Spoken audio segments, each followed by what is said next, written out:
നടന്മാരായ Biju Sopanam, SP Sreekumar എന്നിവർക്കെതിരെ പരാതി നൽകിയ നടി താനല്ല എന്ന വെളിപ്പെടുത്തലുമായി ഗൗരി ഉണ്ണിമായ രംഗത്ത്. കഴിഞ്ഞ കുറച്ച് എപ്പിസോഡുകളിൽ കാണാതിരുന്നത് ഒരു യാത്ര പോയതുകൊണ്ടാണെന്നും തെറ്റായ വാർത്തകൾ പ്രചരിപ്പിക്കരുതെന്നും ഗൗരി ആവശ്യപ്പെടുന്നു. സോഷ്യൽ മീഡിയയിൽ പങ്കുവച്ച വീഡിയോയിലൂടെയായിരുന്നു നടിയുടെ പ്രതികരണം. കഴിഞ്ഞ ദിവസം ഒരു വാർത്ത വന്നിരുന്നു. അതുമായി ബന്ധപ്പെട്ട് കുറെ പേർ വിളിച്ചെന്നും തനിക്കെതിരെ വെറുപ്പ് പ്രചരിക്കുന്നതായും നടി വീഡിയോയിൽ പറയുന്നു. തനിക്ക് ആ കേസുമായി യാതൊരു ബന്ധവുമില്ല എന്ന് പറയാനാണ് ഈ വീഡിയോയെന്നും ഗൗരി വ്യക്തമാക്കി. എന്താണ് ഇപ്പോൾ സീരിയൽ എപ്പിസോഡിൽ ഇല്ലാത്തതെന്ന് പലരും ചോദിക്കുന്നുണ്ട്. അതിന് കാരണം താൻ ഒരു ഷിംല ട്രിപ്പ് പോയി തിരിച്ചു വന്നതേയുള്ളൂ.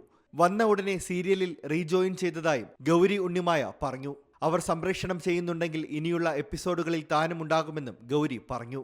ഈ വാർത്തകളിൽ പറയുന്ന നടി താനല്ല എന്നും അനാവശ്യ വിവാദങ്ങൾ പരത്തരുത് എന്നുമാണ് ഗൗരി ഉണ്ണിമായയുടെ അഭ്യർത്ഥന.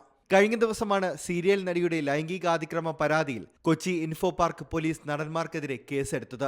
ഒരാൾ ലൈംഗികാതിക്രമം നടത്തിയെന്നും മറ്റൊരാൾ ഭീഷണിപ്പെടുത്തിയെന്നുമാണ് പരാതി. ഹേമ കമ്മിറ്റി റിപ്പോർട്ടുമായി ബന്ധപ്പെട്ട കേസുകൾ അന്വേഷിക്കുന്ന പ്രത്യേക അന്വേഷണ സംഘത്തിന് മുന്നിൽ നടി മൊഴി നൽകിയിരുന്നതായാണ് വിവരം. കേസ് നിലവിൽ തൃക്കാക്കര പോലീസിന് കൈമാറിയിട്ടുണ്ട്. News desk C Malayalam news. പുതിയ വാർത്തകളും വിശേഷങ്ങളും ഇനി വിരൽ തുമ്പിൽ. എല്ലാ ഡിജിറ്റൽ പ്ലാറ്റ്ഫോമുകളിലും ഇപ്പോൾ സി മലയാളം ന്യൂസ് ലഭ്യം.